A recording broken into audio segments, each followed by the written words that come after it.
दोस्तों नमस्कार, N world में आपका स्वागत है। दोस्तों हाल ही में हमने कोरोना महामारी को देखा है।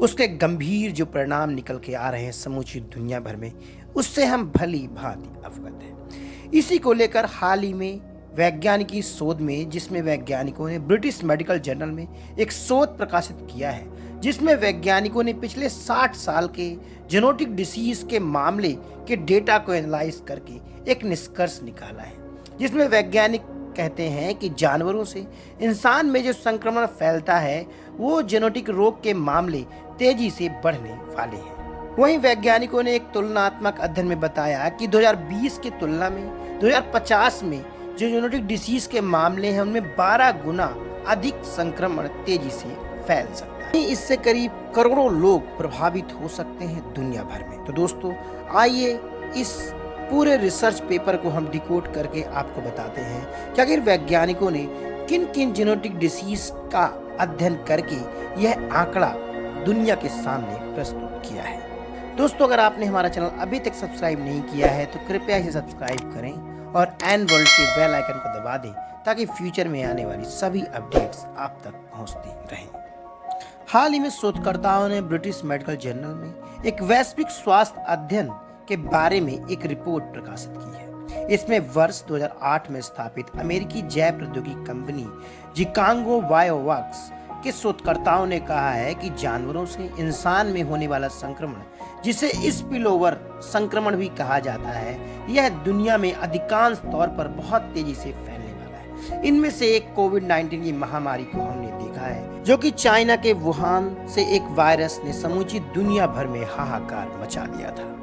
साथ ही शोधकर्ताओं ने पिछले 60 वर्ष के ऐतिहासिक महामारी विज्ञान के डेटा को विश्लेषण भी किया है। इस पूरी एनालिसिस में वैज्ञानिकों ने पाया है कि बार बार होने वाले स्पिलओवर संक्रमण के एक सामान्य पैटर्न से यह पता चलता है कि कोविड-19 जैसी महामारी फ्यूचर में और भी संक्रामक रोग फैलने की संभावना बढ़ जाती है। वहीं वैज्ञानिकों ने यह भी कहा कि जलवायु और भूमि उपयोग में बदलाव के साथ जनसंख्या घनत्व और कनेक्टिविटी में वृद्धि होने की वजह से संक्रमण और भी भयानक रोग ले सकता है। यह डेटाबेस विश्व स्वास्थ्य संगठन WHO द्वारा रिपोर्ट की गई महामारी में जो डेटाबेस है उसको भी शामिल किया गया है, जिसमें 50 से ज्यादा लोगों मारे गए हैं। इस तरह के डेटा का संकलन करके यह पूरा रिसर्च किया गया है। अगर आपको बता दें जेनेटिक डिसीज के जो कौन कौन से ग्रुप्स को वैज्ञानिकों ने लिया है, इसमें है filo virus, Ebola virus, Marburg virus, SARS COVID virus 1, Nipah virus, Machupo virus के डेटा रिकॉर्ड्स को वैज्ञानिकों ने अपनी स्टडी में शामिल किया है। दोस्तों आपको बता दें कि वैज्ञानिकों ने 1963 से लेकर 2019 के बीच के करीब 3150 से अधिक प्रकोपों और महामारियों के डेटा को एनालाइज किया है। यह पूरा डेटा करीब 24 देशों में 75 स्पिलओवर के मामलों की पहचान करके शोधकर्ताओं ने पूरा रिसर्च किया है।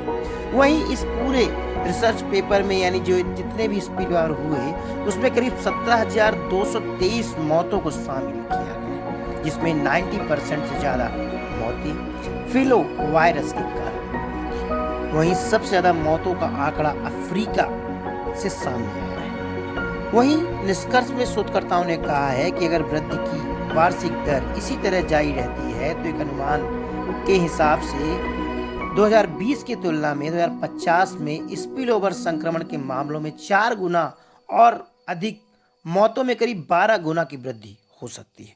यह निष्कर्ष अपने आप में अभूतपूर्व है और समूची दुनिया भर को इस तरह के स्पिलओवर में वही मेडिकल साइंसेस में ज़्यादा रिसर्च करने की जरूरत है, क्योंकि मानवता ने अभी अभी कोविड-19 जैसी विशाल महामारी देखी जिसमें लाखों लोगों की मौत का अनुमान है।